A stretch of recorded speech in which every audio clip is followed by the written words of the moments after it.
जैसा दिखूं, ताकि तेरे जैसा दिखूं।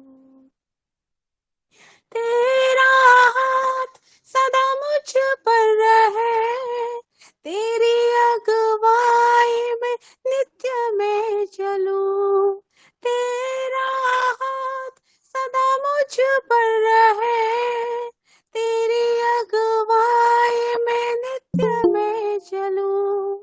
संगति में तेरी पवित्र आत्मा में बढ़ूं, संगति में तेरी पवित्र आत्मा में बढ़ूं, ताकि तेरे जैसा दिखूं, ताकि तेरे जैसा दिखूं।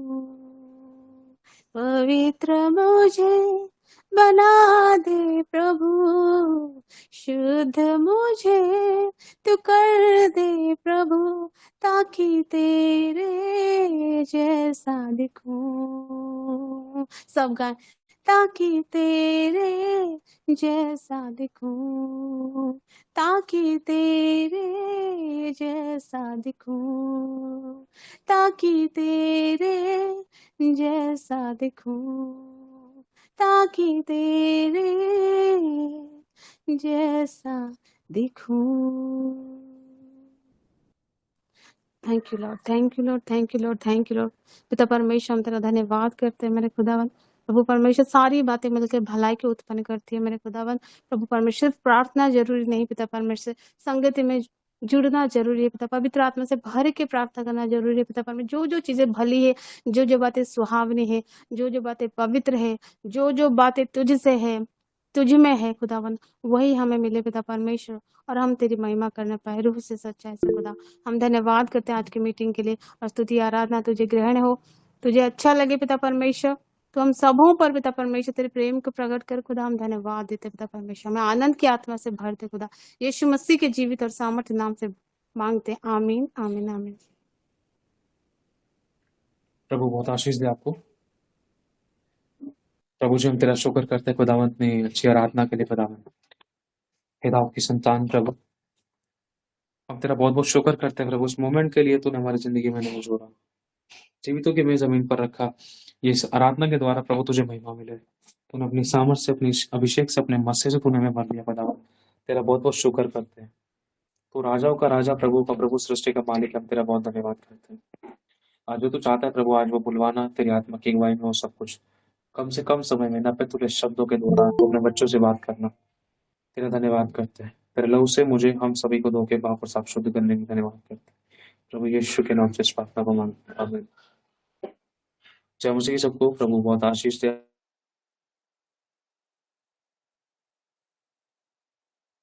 करे आप लोगों को, आपके रास्तों को खोले। प्रभु बहुत आशीषित करे आपको। आप में से कितने लोग रूथ के बारे में जानते हैं? सब लोग जानते होंगे, बहुत सारे लोग।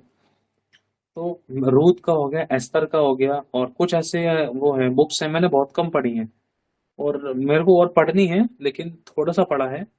मेरी इच्छा है कि अब मैं इनमें इंटरेस्ट नहीं देता था पहले, इतना मन नहीं करता था मेरा पढ़ने का, लेकिन अब पढ़ना शुरू कर रहे हैं। और जब मैंने इसके बारे में जब दूसरों परमेश्वर के अभिषेकों से सुना तो उसमें काफी कुछ है। और जब आज मैं पढ़ रहा था तो काफी कुछ सीखने के लिए मिला मेरे को। और क्या कहते हैं, रूथ के बारे में सुबह जब मैं पढ़ रहा था, और कल भी रात को नाइट में जब मैं सोने को था, सोने से पहले मैंने ऑडियो बाइबल लगाई थी कान के पास रख के लेटा हुआ था, तो मैंने कुछ चैप्टर्स परमेश्वर ने सिखाए मुझे। तो मेन पॉइंट पर आते हैं।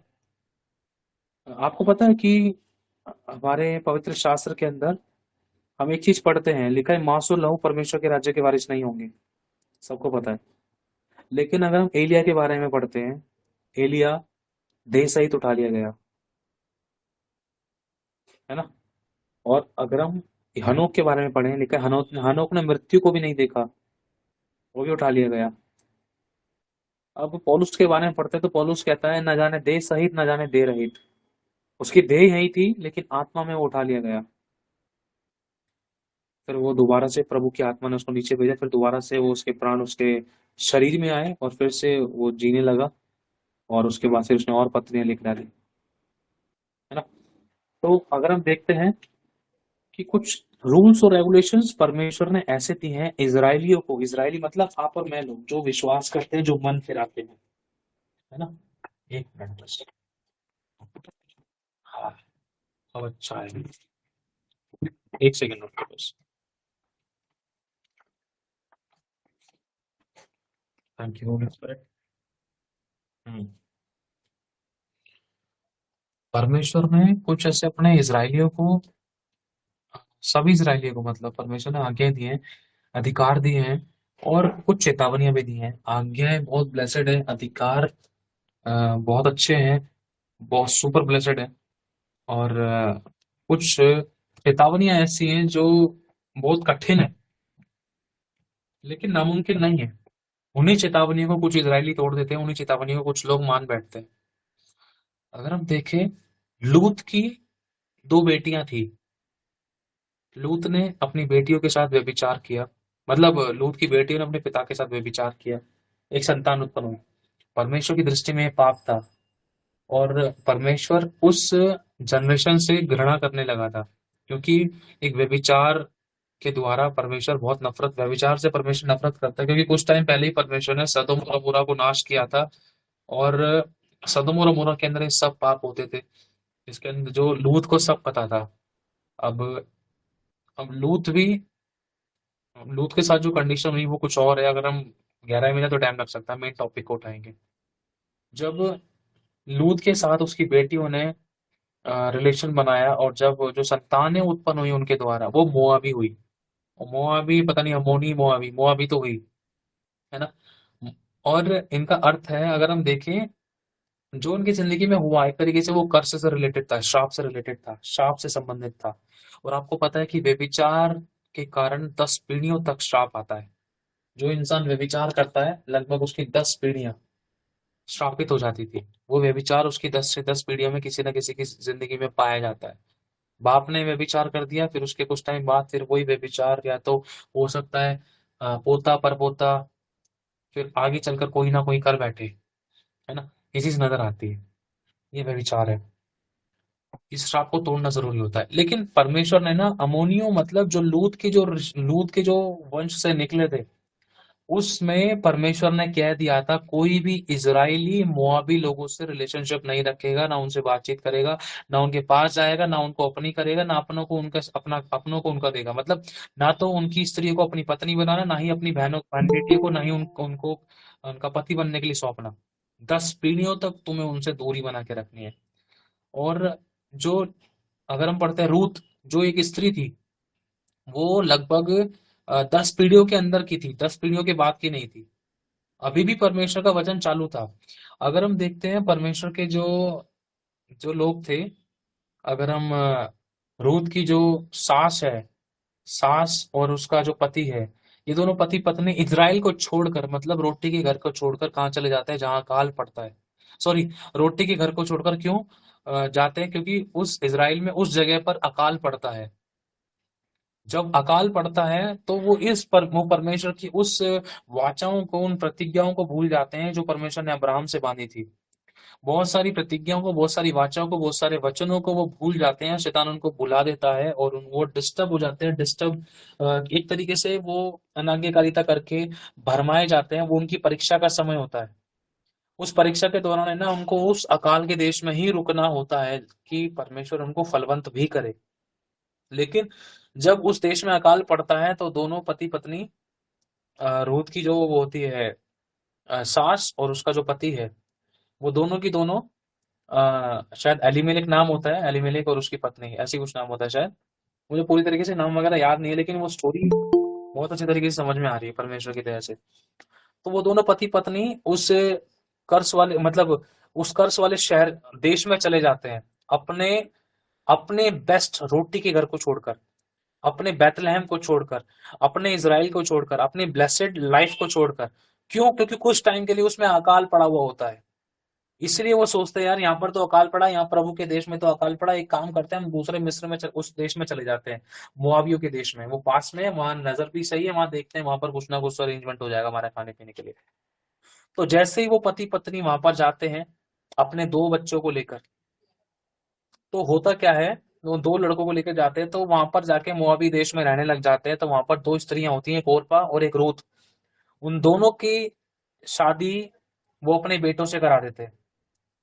अब होता क्या है कि जैसे ही वो बेटों से शादी करा देते हैं, वो अपने इजराइल को छोड़कर जब आते हैं, तो मोआबी में रहने के बाद वो वहां की दो लड़कियों से अपने बच्चों की शादी करा देते हैं। शादी होने के बाद उस स्त्री का पति मर जाता है, उसके दोनों बच्चे मर जाते हैं। अब वो अकेली रह जाती है। अब वो अपने आप को कोसती है, अरे मैं क्यों छोड़कर आई थी परमेश्वर के देश को, परमेश्वर परमेश्वर के उस राज्य को क्यों छोड़कर आई थी, क्यों उस परीक्षा में खड़ी नहीं रही। अब मैं यहाँ पर मोआबी देश में आकर मैंने अपना पति खो दिया, मैंने अपने दोनों बच्चे खो दिए। अब मेरे पास क्या है, बहू। बहू भी वो यहीं की है, वो भी उस देश की है बहू। वो भी, हाँ, एलीमेलेक, और उसकी पत्नी का नाम नोआमी नाओमी था। हाँ, जैसे ये भी वचन स्टैंड के, प्रभु बहुत आशीष दे आपको, इससे थोड़ी सी आसानी हो जाती है, हेल्प हो जाती है हम लोगों को।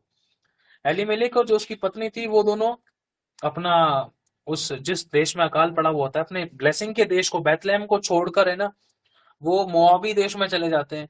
अब उसके बाद उनके दोनों बेटे भी मर जाते हैं और उनका पति भी मर जाता है। तो मोआबी, क्या नाम है, नाओमी अकेली रह जाती है। अकेली रह जाती है और उसके साथ सिर्फ उसकी दो बहुएं होती हैं, है ना। अगर हम इसमें आगे नीचे पढ़ते हैं तो आगे काफी चीज हमें सीखने के लिए मिलती है ना। पुत्रों से और पति से रहित हो गई। अब बचती हैं उसकी दो बहुएं, नाओमी की दो बहुएं बचती हैं, एक का नाम है ओरपा, एक का नाम है रूथ। अब नाओमी बोलती है अपनी दोनों बहुओं से कि बेटा देखो, अब एक काम करो, तुम अपने अपने, तुम इसी देश में रहते हो ना, तुम एक काम करो, यहाँ से छोड़कर अब तुम चले जाओ, इस घर को छोड़कर तुम चले जाओ, तुम किसी और को अपना अपना पति कर लो। तो दोनों बहुत धारे मार के रोती हैं। जैसी दोनों रोती हैं, तो उसमें से एक स्त्री ऐसी होती है जो यहूदा के समान समझ सकते हैं। रोती तो वो भी है। अब जो दूसरी स्त्री होती है वो भी रोती है, जो पहली स्त्री होती है वो भी रोती है, मतलब रूत और ओरपा रोती हैं, दोनों रोती है, रोते बोलती है नहीं हम तेरे को नहीं छोड़ेंगे। तो फिर भी कहीं ना कहीं जो ओरपा नाम की स्त्री होती है, वो अपनी मम्मी को चूम कर, जैसे कि यहूदा ने यीशु को चूमा था और अलविदा कह दिया था, है ना। जैसे यहूदा ने यीशु को चूमा था, अलविदा कह दिया था कि हाँ, अब यीशु को अलविदा कहने का मतलब है गायब हो जाना, निकल जाना, बस bye bye, tata bye bye, विदा करते हैं। तो अब उसने अपनी माँ को चूम कर अलविदा कह दिया। अब यहां पर एक डिसीजन था। अभी भी देखो, गलती हुई थी, नाओमी से गलती हुई थी, उसके पति से गलती हुई थी, उसके बच्चों से गलतियां हुई थी। उन्होंने परमेश्वर की आज्ञा को तोड़ दिया था। परमेश्वर ने कहा था कि तुम उस देश में मत जाना, उस देशी लड़कियों को अपनी स्त्री मत करना, लेकिन ये गलती उन्होंने कर दी। अब इस गलती का उनको बाद में एहसास हुआ कि भाई मेरा पति और मेरे बेटे दोनों मर गए हैं, क्योंकि हमने परमेश्वर की आज्ञा को तोड़ दिया, हमने शैतान को अवसर दिया। अब ये दो स्त्रियां रह गई हैं, अब कहीं ना इनके साथ भी कुछ गलत ना हो, चल जाओ बेटी, जाओ तुम अपने लिए कोई और पति कर लो। तो उसमें से एक लड़की चली जाती है जिसका नाम ओरपा होता है, और जो दूसरी स्त्री होती है वो रूत होती है। वो कहती है नहीं, मैं नहीं छोड़ के जाऊंगी तेरे, मैं छोड़ के नहीं जाऊंगी। अब तेरा परमेश्वर मेरा परमेश्वर होगा, जहां तू मरेगी वहां मैं मरूंगी, और जहां तू रहेगी वहां मैं रहूंगी, तेरे लोग मेरे लोग होंगे, है ना। बहुत सी ऐसी बातें बोलती है। अब वो ऐसी बातें क्यों बोलती है, क्योंकि नाओमी का जो परमेश्वर है यहोवा, उस परमेश्वर के बारे में रूथ जान लेती है, लेकिन ओरपा उस गहराई से नहीं जान पाती है। ओरपा इसलिए दोबारा से मिस्र में चली जाती है, दोबारा से संसार में चली जाती है, दोबारा से अपने देश में चली जाती है कि मैं किसी और को अपना पति कर लूं। अब मैं अपनी पूरी जिंदगी ऐसे थोड़ी ना बिताऊंगी। यही सेम बात है ना, रूथ भी सोच सकती थी। परमेश्वर ने उसके सामने भी डिसीजन दिया, चुनाव दिया कि तू चुन ले किसको चुनेगी। परमेश्वर ने नाओमी के द्वारा बुलवाया था कि ओरपा और रूथ, तुम दोनों में से ये चुनाव सामने रखा है कि तुम्हें साथ में सदा नाओमी के, अपनी सास के साथ सदा रहना है, या तुम्हें इसको छोड़ के किसी और को अपना पति करके यहां से निकल जाना है। अब इस वाले चुनाव के अंदर ओरपा से एक बहुत गलत चुनाव हुआ कि वो अपनी माँ को चूम कर वो निकल पड़ी किसी और को अपना पति करने। उसके बाद उसका शायद कोई उसके बारे में कहीं और कुछ लिखा नहीं है, वहां से ही शायद वो आखिरी लाइन थी उसकी। अगर हम आगे पढ़ते हैं कि अब एक नई शुरुआत हो गई।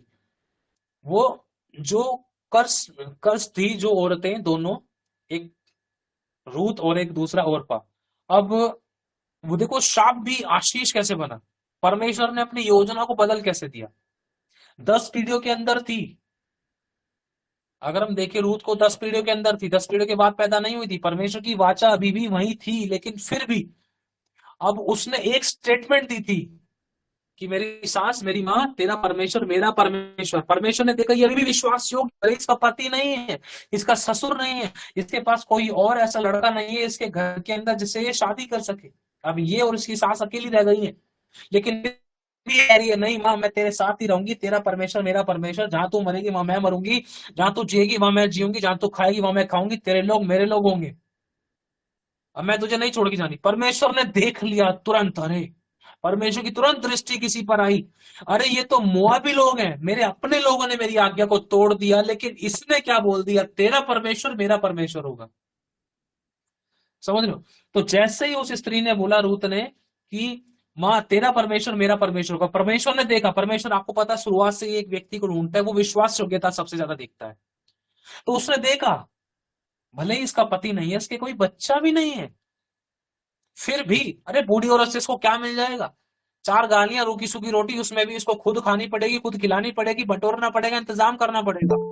लेकिन परमेश्वर को पता चल गया कि इसकी जिंदगी क्या है, यहाँ तक कि एक बहू अपने सुई से लेकर जहाज तक सब जिम्मेदारी, सब जानकारी अपने प्रेजेंट पास्ट फ्यूचर के बारे में बहुत इच्छाएं रखती है, बहुत विचार रखती है, बहुत अनुमान लगाती है कि नहीं यार मैं स्त्री के साथ रहूंगी, एक विधवा के साथ रहूंगी जिसका कोई बेटा भी नहीं है, तो मेरा क्या होगा, मेरा जीवन तो यही खराब हो सकता है, मैं इसको इसी को थोड़ी ना खिलाती पिलाती रहूंगी, भाई मेरी भी इच्छा है, मैं भी बच्चे पालना चाहती हूँ, मेरे को भी पति चाहिए, मेरी भी इच्छा है, मेरे भी ऐशो आराम है, मेरे भी मन करता है, और भाई मेरे भी कुछ सपने हैं, पति के, बच्चे के, फैमिली के, बढ़ने के, आनंद मनाने के। सब कुछ त्याग कर वो तुरंत बोल पड़ी, नहीं तेरा परमेश्वर मेरा परमेश्वर, उसने मृत्यु तक की बोल दी, जहां तू मरेगी वहां मैं मरूंगी। परमेश्वर हिल गया, वाह। तुरंत परमेश्वर ने एक योजना बना दी, उसके मन में डाल दिया। नवमी शायद नाम था उसकी सास का, ऐसी कुछ नाम था क्या, नवमी होगा शायद, हाँ नाओमी। तो नाओमी के तुरंत मन में डाल दिया, अब एक काम कर, तू अपनी बहू को लेकर, जिसका नाम रूत है, उसको लेकर अब तू निकल, क्योंकि और पत्र को छोड़कर भाग गई है, अब तेरी एक ये बहू रह गई है, अब तुम वापस मेरे उस देश में आ जाओ भाई, रोटी के घर में आ जाओ। जैसे ही वो वापस रोटी के घर में आई, तो उसको अपनी गलती का एहसास हुआ। आज परमेश्वर आपसे और मुझसे कहता है, लौट आ, लौट आने में और शांत रहने में तुम्हारी भलाई है, चुप रहने में तुम्हारा उद्धार है। आज हम कितना भी खुदावन से दूर हो गए, प्रभु चाहता है वापस लौटा। लौटने का तरीका क्या है, मन पश्चातापी होना चाहिए, अपने मन के अंदर दीनता होनी चाहिए, अहंकार टूट चुका हो, नम्रता हो, और हमें ये एहसास हो जाए, ये फील हो जाए, और अपनी जिंदगी के अंदर एक ये डायरेक्शन और एक गोल बना ले कि अब सिर्फ शुरुआत और अंत प्रभु है, प्रभु के अलावा कोई खिला नहीं सकता, कोई पिला नहीं सकता, प्रभु के अलावा का अब कुछ हमारा हो नहीं सकता। कहते ना, चाहे सर फूटे चाहे माथा, अब तो मैंने यीशु तेरी बांह पकड़ ली, चाहे कुछ भी हो जाए, अब यीशु के अलावा कोई और रास्ता नहीं है। तब यीशु के पास आने का वापस फायदा है, नहीं तो नहीं है। पास वापस आने के बाद भी अगर हम अपनी चला रहे हैं, अपनी जेब के अंदर कोई मूर्ति रखे बैठे हैं, अपने मन के अंदर किसी को अपना शोहर बना रखा है, अपनी जेब के अंदर अगर हमने धन को अपना बाप बना रखा है, तो कोई फायदा नहीं वापस लौटने का। प्रभु चाहता है वापस लौटा।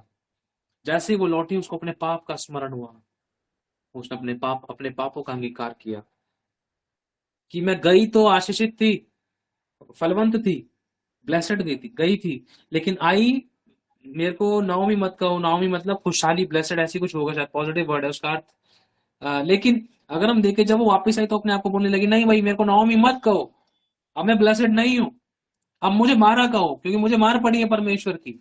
मार क्यों पड़ी है, समझ रहे हो, एक बाप अपने बच्चे को क्यों मारता है, परमेश्वर ने नहीं मारा। मार पड़ने का मतलब यह, उसने उसने कहने का मतलब यह था कि मैंने सब कुछ खो दिया, मेरी जिंदगी पहले से नहीं है।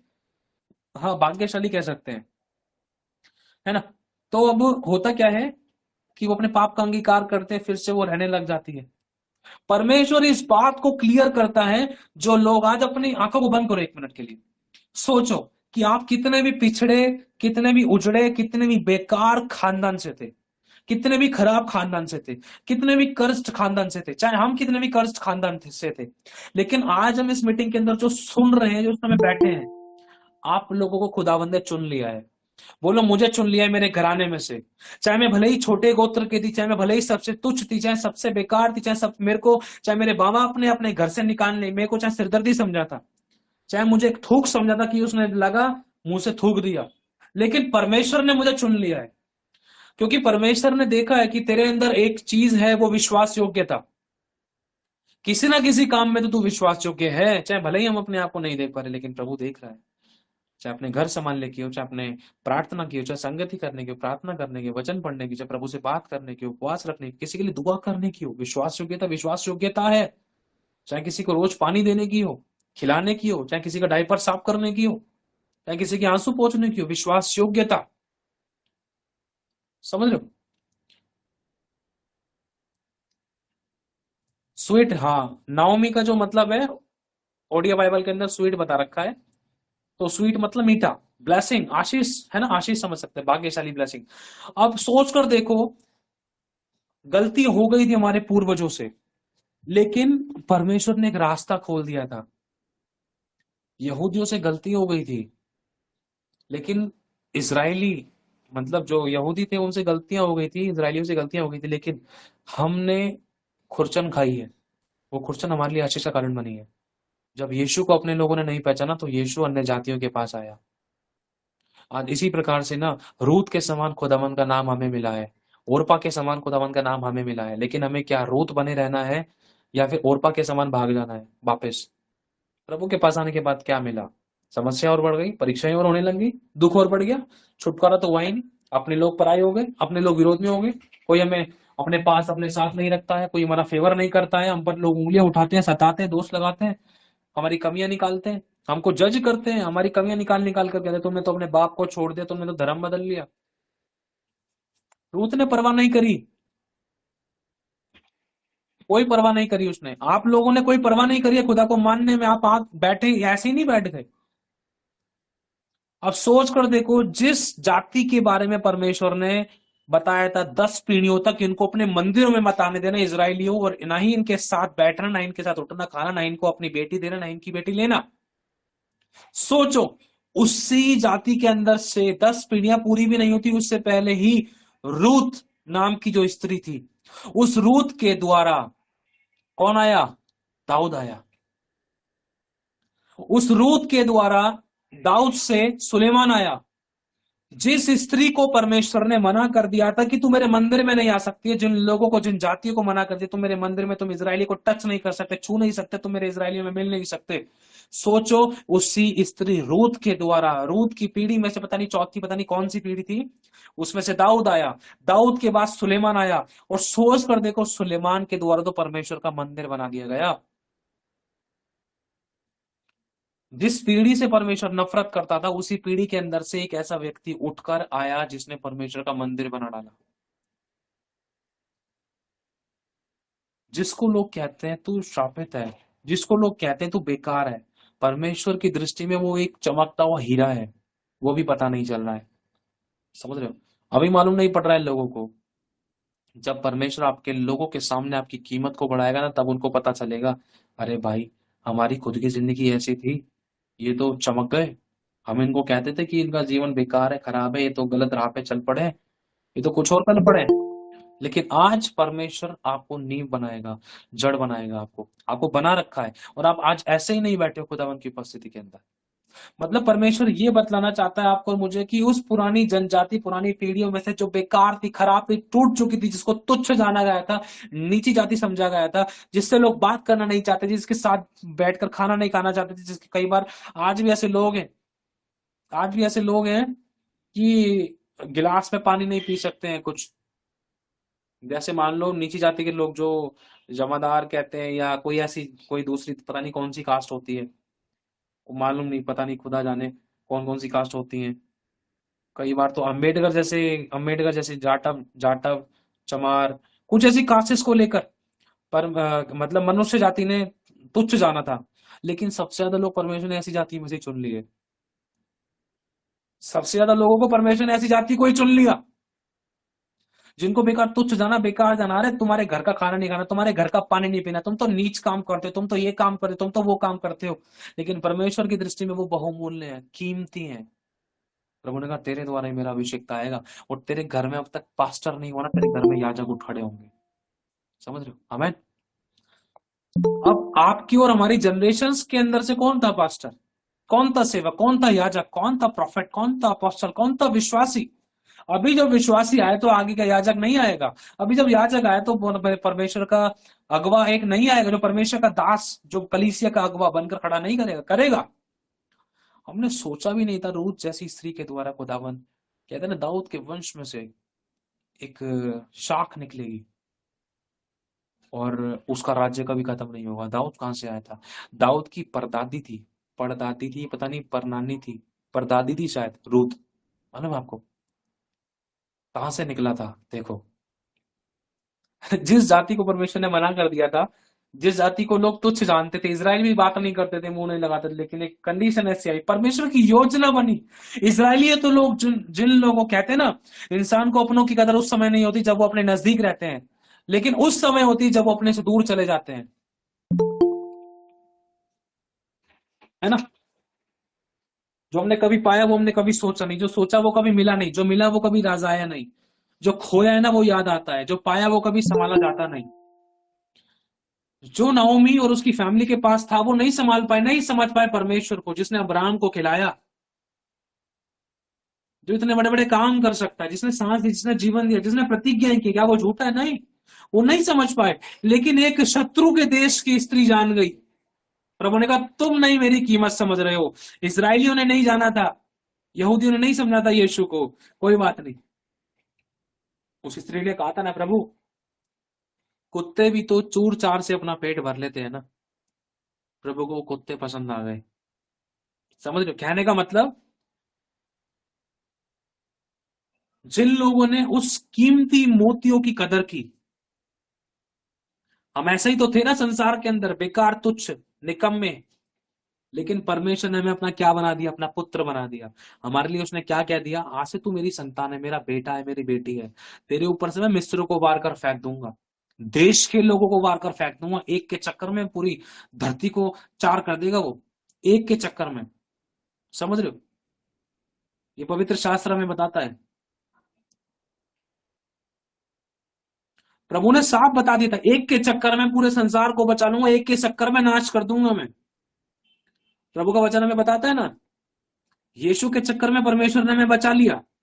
दाऊद के चक्कर में परमेश्वर बचा सकता था। दाऊद ने क्या, दाऊद से दाऊद नहीं, सॉरी, अब्राहम, परमेश्वर ने अब्राहम से कहा था, अब्राहम मैं इस देश को बचा लूंगा, लेकिन मुझे एक धर्मी दिखा दे।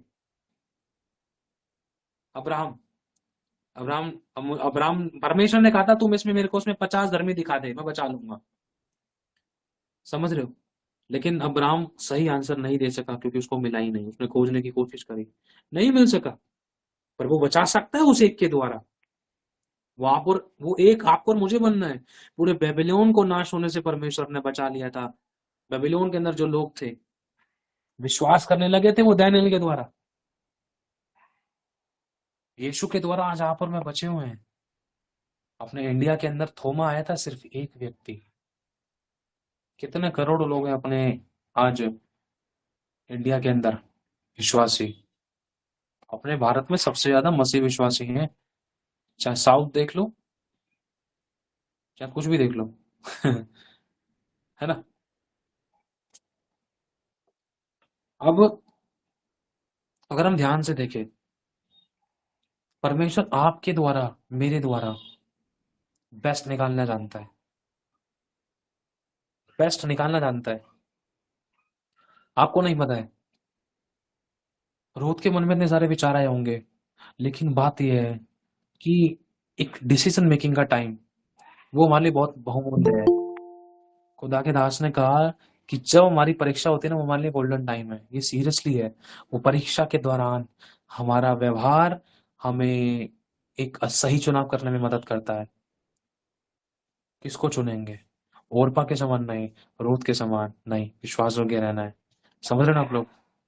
सताव होता है, तेरी बेटी ठीक नहीं हो रही थी, तेरा बेटा चल नहीं पा रहा था, तेरा बेटा, तेरी बेटी, तेरा पति, तेरी शादी नहीं हुई, तेरी सास को तो ठीक कर, तेरा पति ठीक कर ले, पहले वो पी के घूमता है। डिसीजन मेकिंग टाइम, टेम्पटेशन है, परीक्षा है। ये तो इसे ही तो कहते हैं परीक्षा। तुम किसको कह रहे हो परीक्षा? ये टेम्पटेशन है।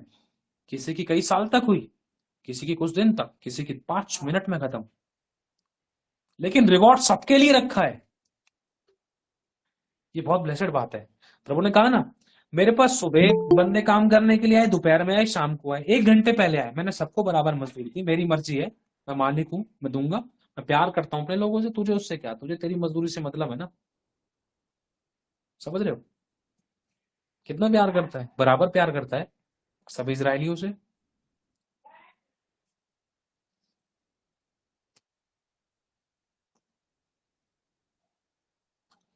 आज है ना, कई बार है ना, हम अपनी परीक्षाओं को देखकर है ना, कई बार बहुत बार गलत चुनाव करते हैं। बहुत बार ये चीज मैंने नोटिस की है, मेरे साथ भी हुआ है, बहुतों के साथ हुआ है। प्रभु अब सेवा नहीं करनी है, चर्च नहीं जाना है, प्रार्थना नहीं करनी है, छुटकारा तो मिला ही नहीं, मेरी हेल्थ ऐसी है, मेरी बुद्धि ऐसी है, मुझे बोलने नहीं आता, लोग मुझे बेकार कहते हैं, पागल कहते हैं, सूअर कहते हैं, लोग मेरे को नौकरानी कहते हैं, गालियां बकते हैं, तुच्छ जानते हैं, कोई पास नहीं बिठाता। प्रभु मुझे तो फेवर मिला ही नहीं, प्रार्थना करने के बाद भी। प्रभु प्रार्थना तो सुनी गई, अच्छा लगा, ठीक है, धीरे धीरे करके आगे चलकर तो ऐसा हो गया डब्बा गोल बिल्कुल। ऐसा लगता है या तो कोई परमेश्वर है ही नहीं, या फिर ऐसा लगता है कि मेरी प्रार्थना कोई सुन नहीं रहा। टेस्टिंग है, चुप है। जब 400 साल परमेश्वर चुप रहा था ना, इतनी खतरनाक योजना परमेश्वर ने निकाली थी तुरंत नए नियम के अंदर, एक कुंवारी गर्भवती होगी। अब चुप नहीं रहा जाता, लोगों की चिल्लाहट मेरे कानों में पहुंची है, मेरे लोगों ने मुझे पुकारा है। समझ रहे ना? आपकी जो परिस्थिति है वो परीक्षाएं हैं, जो परीक्षाएं हैं आपको उसमें बस, मैं ही नहीं कह रहा खड़े रहना है, आपको पुकारना है प्रभु को, लाठी उठानी है। लाठी नहीं उठाओगे, हाथ नहीं उठाओगे तो जय नहीं पा सकते हैं। कुछ काम है, परमेश्वर बिना लाठी के समुद्र को दो भाग कर सकता था, लाठी को उठाने के लिए कहा, लाठी उठा, हाथ उठा। समझ रहे ना? कुछ चीज है, गीत है ना, चलो हाथ उठाएं खुदा के लिए, चलो झुक जाएं खुदा के लिए, है ना? जरूरत है। अपनी जिंदगी में कोई भी ऐसी परीक्षा परिस्थितियां दिखाई दे रही हैं, आपकी फैमिली में, आपके लोगों में, आपके परिवारों में, आपको कुछ भी जाना है लोगों ने, लेकिन खुदाबंद की दृष्टि में आपको पता है क्या योजना है? किसी के लिए परमेश्वर ने ये योजना बनाई कि कोई बहुत बड़ा बिजनेस करे और परमेश्वर की सेवा करे। किसी के लिए परमेश्वर ने ये योजना बनाई है कि परमेश्वर की राज्य में एक बहुत बड़ा स्ट्रॉन्ग पिलर बने। किसी के लिए ये वाली योजना बनाई है कि तू मेरा दास के रूप में काम करे, एक सेवक के रूप में काम करे, एक अभिषेक के रूप में काम करे, तेरे हाथ में माइक हो, तेरे हाथ में पैम्पलेट्स हो, और तेरे को लोग टीवी पर देखें, तेरे को लोग यूट्यूब पर देखें, तेरे को लोग सोशल नेटवर्किंग मीडिया पर देखें, तेरे को लोग तेरे वचनों को सुनकर लोग छुटकारे पाए, जीवन पाए, जिनसे तू मिले उनको जीवन मिले। हॉस्पिटल में लोग तेरी राह देखें कि सिस्टर आएगी, एक सिस्टर आती है, अरे हाँ कल आई थी भाई, अब मैं, अरे मेरे को नहीं पता चला, अरे मैं तो यहाँ हूँ, अरे कहाँ यहाँ सिस्टर आएगी, पूछो ना पूछो। समझ रहे हो? राह देखे, आपकी राह नहीं देख रहे, वो जीवन की राह देख रहे हैं, वो जो जीवन खुदाबंद ने आपको दिया है। आपकी स्टोरी जो है वो नहीं पता है लोगों को, वो आपके साथ ही है, आपका पिछला दिन नहीं पता है। आज आप आशीष पा रहे हो, लोग आज आशीष के दिन को देख रहे हैं, लेकिन जब कल आपने आंसू भाई, लोगों को कल का दिन नहीं पता है, क्योंकि आंसू आपने गुप्त में बहाए हैं। आपकी फैमिली को हो सकता है आपके आंसू नहीं दिखाई दे रहे, आपकी ईमानदारी, आपकी योग्यता, आपकी आपकी फ्रूटफुल, आपके आपके दुख नहीं दिखाई दे रहे। समझ रहे हो सकता है आपके ऊपर जो सताव है वो दिखाई नहीं दे रहा। हो सकता है आपके लोगों को कुछ भी ऐसा नजर नहीं आ रहा है कि आपके लिए कोई कुछ करेगा, लेकिन आपको वो टीज कर रहे हैं, अरे कुछ नहीं है मसीह में। कई बार मूसा के ससुर के समान परमेश्वर ने मूसा की जिंदगी में रखा है, आपकी और मेरी जिंदगी में खुदा ने कोई ना कोई ससुर रखा है, इसके द्वारा मूसा को, याकूब को तैयार किया जाए। समझ रहे हो ना? ससुर जी को रखा है, अब वो ससुर जी कौन है वो तो आप ही को पता होगी, मेरे को मेरे ससुर जी पता है, आपको आपके ससुर जी पता होंगे, है ना? ससुर मतलब एक सताव करने वाला व्यक्ति, जिसके कारण हम खुदा के निकट आते हैं, जिसके कारण, जैसे शॉर्पनर है ना, शॉर्पनर के अंदर पेंसिल, पेंसिल हमारी जिंदगी थी, अब वो पेंसिल को डाल दिया अगर शॉर्पनर के अंदर, कहते हैं ना ओखली में मूसा डाल दिया तो मूसा से क्या डरना, है ना? अब तो धुमपट चोर घुस की आवाज आने वाली है। अब तो बस, अब तो बस सताव, अब क्या करें बस, समझ में नहीं आ रहा है प्रभु, अब तो बस गए, अब तो ये सामने वाला छोड़ेगा नहीं, अब तो सास ने पकड़ ली मेरी गर्दन, पति पड़ गए मेरे पीछे। समझ रहे हो ना, ससुर जी हैं वो। सताव। अब याकूब को ससुर जी नहीं मिलते तो याकूब इजराइल कैसे बनता? मूसा को ससुर जी नहीं मिलते तो फिर मूसा एक 30 लाख 40 लाख लोगों को छुड़ाने वाला कैसे बनता? वो तो बेचारा भेड़ बकरी के साथ अपने जीवन बिता देता, भेड़ बकरी के बगल में सो जाता। समझ रहे हो, खत्म कर लेता अपना जीवन। लेकिन ससुर जी का बहुत बड़ा योगदान रहा है आपकी और हमारी जिंदगी के अंदर। सत्य है भाई, यीशु के ससुर कितने सारे थे, देखे तो अगर हम यहाँ कभी अपने यहूदी खड़े हो गए मारने के लिए, अपने इजरायली खड़े हो गए, जिन्होंने चमत्कार देखे, जिन्होंने रोटियां खाई यीशु के हाथ से, वो ससुर बनकर खड़े हो गए, क्रूस पर चढ़ाओ उसको। कम था क्या यीशु के लिए सताव? लेकिन कई बार परमेश्वर पता है ससुर को भी ना, अ, ससुर को भी मसीह बना देता है तगड़े वाला। प्रभु ने पुराने टाइम की प्राचीन कलीसियाओं के अंदर एक ससुर रखा था, सबको मार मार के जेल में बंद करता था। पता है आपको कौन था वो? पौलुस, शाऊल। अब ससुर को भी मसीह बना दिया प्रभु ने। आपकी जिंदगी में जितने ससुर है ना, वो मसीह बनने के लिए तैयार होने वाले हैं, आपको नहीं पता है, वो आपके द्वारा तैयार होंगे, वो आपके जीवन के द्वारा। शाऊल को पौलुस कैसे बनाया गया? उसने स्वाद चख लिया था मसीह का, है ना। लेकिन डिसीजन सबसे इंपॉर्टेंट है। आपकी रात लोगों को नहीं पता है कि कितनी आंसू में बीत रही है, चाहे चारों तरफ ससुर ही नजर आ रहे हैं।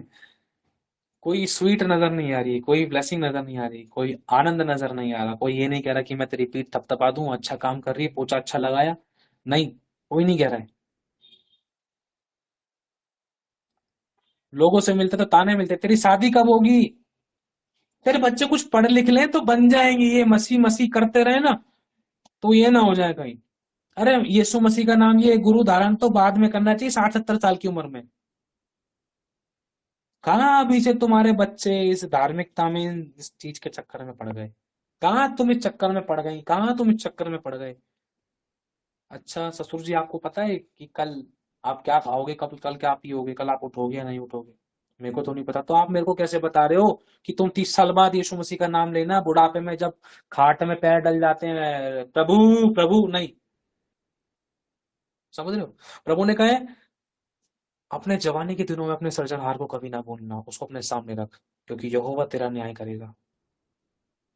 मत भूल अपने बाप को, अपने प्रभु को स्मरण रख, अपने बाप की वचन की आज्ञा का पालन कर, बहुत वर्ष तक जीवित रहेगा, आनंद मनाएगा तू अपने बुढ़ापे में। जवानों की नाई, क्या बोलते हैं, उकाब के समान हमारी जवानी नहीं होती जाएगी। बूढ़े होने के बाद भी हम थकेंगे नहीं, चलेंगे तभी नहीं होंगे, दौड़ेंगे थकित नहीं होंगे। समझ रहे ना, तरीका है, कारण है। अब चुनाव है, कई बार परमेश्वर किसी को भी रख लेता है। घर बहुत अच्छा है तो कलीसिया में पास्टर को रख ले, पास्टर तो मेरे ऊपर ही प्रचार कर डालता है, भाई मैं चर्च ही छोड़ दूंगा। अभी चुनाव आपका है, अब आपको ओरपा बनना है या आपको रूत बनना है। रूत बनोगे तो आपके वंश में से याजक निकलेंगे, प्रॉफिट्स निकलेंगे, सेवक निकलेंगे, और आपका घर प्रार्थना का घर कहलाएगा। लोग खटखटाएंगे, अरे चलो चर्च चलो, अरे भैया के दीदी के घर पे चलो, प्रार्थना होगी तब जान आएगी उसके अंदर, डॉक्टर के पास नहीं, चर्च में लेके भागो। कौन सा चर्च? जहां पर मसीह की चर्चा होती है वही चर्च है। मसीह की चर्चा वही कर सकते हैं जो उसके वचन पर बने हुए हैं, जो ओरपा के समान छोड़कर भागे नहीं है। हालेलुया।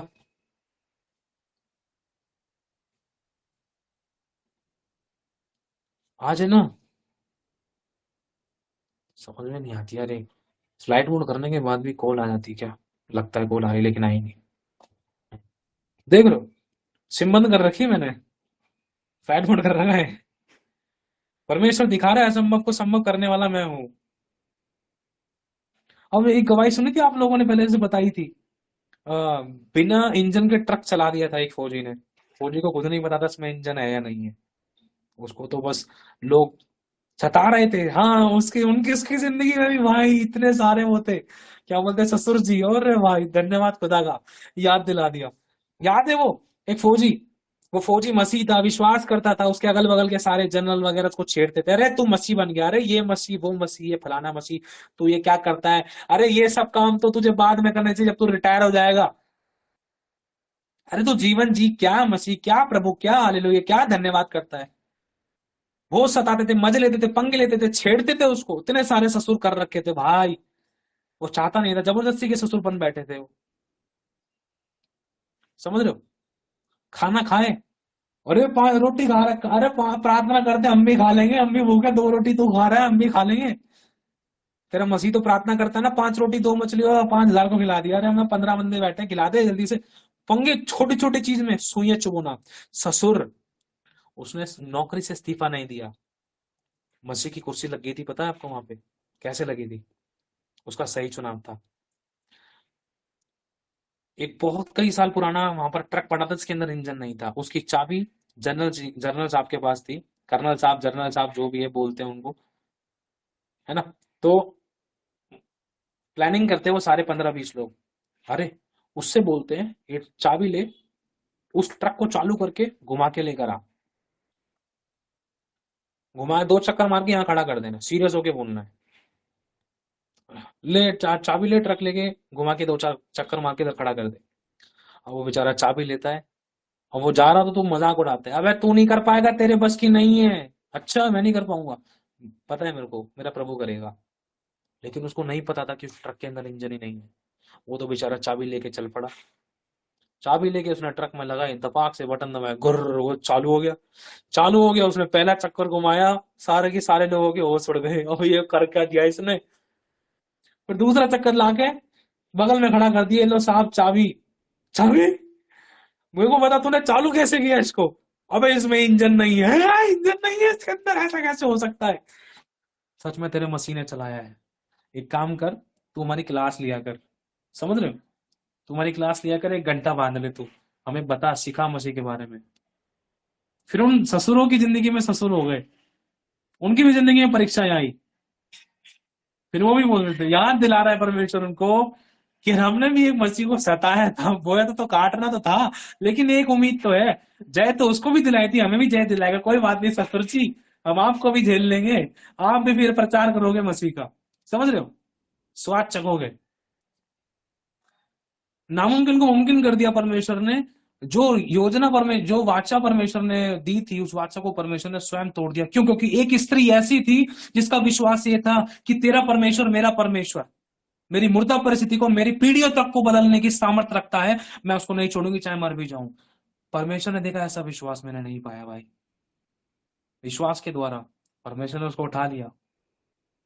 कैसे का मतलब, उठाने का मतलब ये नहीं कि उसको जिंदा उठा लिया, मतलब उस बुराइयों से, उस कर्ज से आजाद कर दिया उसको, उसकी जिंदगी में वो कर्ज नहीं रहा। अब जो उसके बच्चे पैदा हुए, वहां से जीवन की धारा बह निकली, समझ रहे हो आप लोग। परमेश्वर ने जो नीनवे शहर के विषय में कह दिया था, मैं इसको नाश कर दूंगा, इनकी बुराई मेरी दृष्टि में बढ़ गई है, लेकिन वहां के लोगों ने पश्चाताप किया। उनका पश्चाताप करना, उनका मन फिराना, उनका परमेश्वर की ओर फिरना जीवन का कारण बन गया। नीनवे शहर को यहोवा ने नाश नहीं किया, समझ रहे हो। हमारा परमेश्वर के निकट आना और एक सही चुनाव करना एक नई योजना को क्रिएट करता है। हालेलुया। और जिस भी परिस्थिति में हो, बस एक चीज ध्यान रखना, हमारी वंशावली पुराने टाइम की चाहे कैसी थी, कितना कर्ज, कितना भी कुछ भी खानदान था, आपके द्वारा परमेश्वर ने उसको आशीषित कर दिया है। बोलो प्रभु तूने मेरे वंश को आशीषित कर दिया है। बोलो प्रभु तूने मेरे पूर्वजों को आशीषित कर दिया है। तूने मेरे पूर्वजों के पाप क्षमा कर दिए। बोलो प्रभु तूने मेरे पूर्वजों के श्रापों को तोड़ दिया है। बोलो प्रभु तूने मेरे पूर्वजों के श्रापों को तोड़ दिया, बंधनों को तोड़ दिया, और मेरे पूर्वजों में से तूने आज मेरे खानदान में से मुझे चुना है। मैं धन्य हूं, मैं धन्य हूं। धन्यवाद प्रभु, अब तू मेरे द्वारा उस जीवन जल की नदियों को बहाएगा। मैं नहीं जानता तू मेरे वंश में लेकर आएगा, मैं नहीं जानता ये मेरे घर में से मेरे पति को खड़ा करेगा, मेरे बाप को खड़ा करेगा, मेरे बेटे को खड़ा करेगा, या मेरे होने वाले पति को खड़ा करेगा जिसकी शादी नहीं हुई, वो ये कह सकते हैं, नहीं पता प्रभु, लेकिन तू करेगा। जिसकी शादी हुई वो अपने बच्चों के बारे में कह सकते हैं, वो अपने पति के बारे में भी कह सकते हैं, किसी के बारे में भी कह सकते हैं, ये हमारा विश्वास है। प्रभु तू करेगा, तुझ में ही मेरा जीवन है, तू ही मेरी आखिरी उम्मीद है, तू ही मेरी पहली किरण है, तू ही मेरा सब कुछ है। प्रभु देखेगा हाँ कुछ है इसमें, इसके वंश में जो पुराने टाइम में जो कोयले से कालीत लगा रखी थी ना, अब उसको मिटा डालूंगा, अब सब कुछ नया कर दूंगा। अब तेरे वंश में राजा उत्पन्न होंगे। आमीन। प्रभु यीशु, हम सबको तेरे लहू में डालता हूँ, अपने आप को, मेरी पत्नी, मेरे बच्चे को, तेरे लोगों को, तेरे सेवकों को तेरे लहू के हाथ के नीचे लेकर आते हैं, तेरे हाथों में समर्पित करते हैं। हमने दिल से सबको क्षमा कर दिया, आप हमें क्षमा करें। हम धन्यवाद करते हैं तेरी योजना के लिए जो उत्तम और भली है। खुदावन, तूने शापों को आशीष में बदल दिया, बंधनों को तोड़ दिया, आश्चर्य कर्मों को कर दिया। खुदावन, हम विश्वास करते हैं कि हमारे वंश में राजा उत्पन्न होंगे, हमारे वंश में खुदावन तेरे याजक उत्पन्न होंगे, हमारे वंश में तेरे अभिषेक उत्पन्न होंगे। तेरा धन्यवाद करते हैं। और तुम्हारी नाम धराई को जो पृथ्वी पर थी मिटा डालेगा। खुदावन, हमारा तो इज्जत मान सम्मान कराएगा, शत्रु के सामने मेज बिछाएगा। वो एक राइट टाइम आने वाला है। खुदावन, तेरा धन्यवाद करते हैं। प्रभु, हमें ओरपा के समान नहीं, वरन प्रभु हमें यहोशू के समान, मसीह के समान बनना है। खुदावन, जो हर सिचुएशन में सिर्फ तेरे वचन का चुनाव करते हैं। तेरा धन्यवाद करते हैं। जहां हमने कुछ गलत चुनाव भी तो हम कैंसिल करते हैं, तेरा चुनाव करते हैं इसी समय से। तेरी इच्छा हमारी जिंदगी में पूरी हो। जो अच्छा काम अपने शुरू के उसको पूरा भी आप ही करेंगे। अब हम उस महिमा को देखने जा रहे हैं। हम उस महिमा को देखने जा रहे हैं जो आपने योजना बनाई। उस योजना को देखेंगे, देखेंगे हमारे बच्चों की जिंदगी में, हमारे माता पिता, हमारे खानदान, हमारी फैमिली में। तू मेरे द्वारा, मेरी पत्नी के द्वारा, मेरे बच्चे के द्वारा, मेरे पति के द्वारा तू उस योजना को दिखाएगा, क्रिएट करेगा, क्योंकि मैंने जान लिया है खुदा, तू हालात और परिस्थितियों का नहीं, तू आश्चर्य कर्म करने वाला परमेश्वर है। तू कभी भी कोई भी डोर क्रिएट कर सकता है, खोल सकता है। तू सब कुछ नया करने की सामर्थ्य रखता है। और वहां से एक नई जनरेशन जो राजाओं की है, जो याजकों की है, जो अभिषिक्तों की है, तू क्रिएट कर सकता है।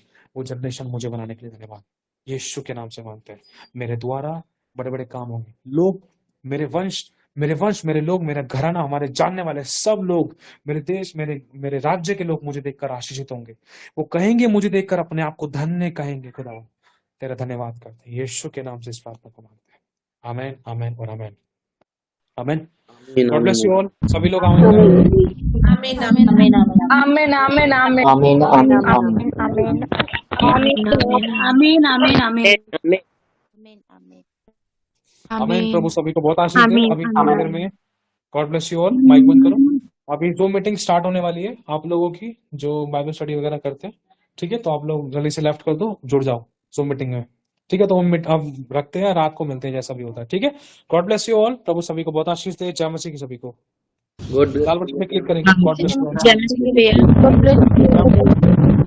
जय मसीह भैया, गॉड सबको बहुत आशीष दे। जय मसीह की सबको। जय मसीह, जय मसीह की। God bless you, God bless Praise the Lord, you. brother ji, प्रभु आपको बहुत आशीष दे। Praise the lord, praise the lord. जय मसीह की। लाल बटन पे क्लिक करो ना जल्दी जल्दी, प्लीज ना। जय मसीह की भैया। जय मसीह की, जय मसीह की। फुर्ती में, फुर्ती में, फुर्ती में। God bless you all.